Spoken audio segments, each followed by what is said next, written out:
So reassessment and next steps. So every week, once a week, I want you to repeat the gentle flexion and extension assessment and see if there's any changes there. Are the flexion and extension still difficult at end range? Is there still no centralization that happens? When you do this, look for any small improvements or directional preference. Directional preference is basically when one of those directions are easier than another. So whether it's bending forward or arching backwards, one of those becomes easier for you. And if there is a preference, if one of those do become easier, then you'll need to switch to one of the other courses, and we can help you with that. You just reach out to us and we'll get you placed with the correct course depending on the directional preference that you've identified. If there's no improvement after doing this program for 4 weeks, then you may want to consider working with a professional. This is assuming you don't already have a specialist that you're working with or imaging already have imaging. Those could be important next steps for you. So while you're working on this, we're going to use the mind-body connection a little bit to try and improve your results here. So it's normal to feel some amount of discouragement here. We do want you to continue moving. We just want to limit the movements that irritate the tissues. It can also be helpful to do some stress management if you're not already doing stress management or working with somebody that's helping you manage your stress. You may want to do some 4-4-4 breathing.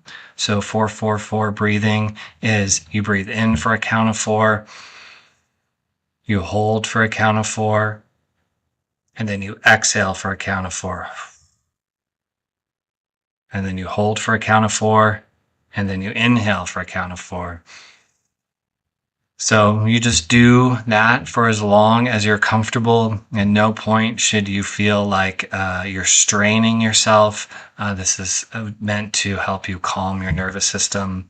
Having some mindful pauses throughout the day. Maybe it's just a quick few seconds that you close your eyes and take a few deep breaths throughout the day. And it's important to notice if you're having any like inner critic or negative self-talk. And you don't necessarily have to do positive self-talk, but just to get rid of that inner critic or get rid of the negative self-talk. It's very important that you have a belief in your capacity to heal. Most of us have had very serious back pain and we've healed from it. If you have had an experience like that where you've had some difficult pain for a long period of time, but then you've completely healed from it, think of that experience and recognize that your body can heal and will heal. It just might not heal in the timeline that you're expecting it to.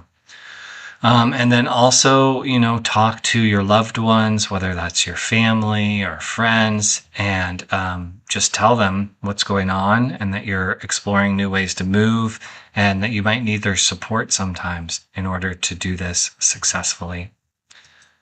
So here's your recovery roadmap. In weeks 1 and 2, we're finding the safe positions, which we outlined. You're doing those gentle exercises. Weeks 3 and 4, you continue doing the stability building, which is the gentle exercises. And then after week 5, you're returning to your normal activities as much as possible and planning for flare-ups, deciding what you're going to do if you have any sort of flare-ups. So this is the management strategy for the complex radiating pain. Thank you so much for being here and joining me on this class. And I hope this was really valuable for you and that you have some clear guidelines and strategies to utilize to get well soon.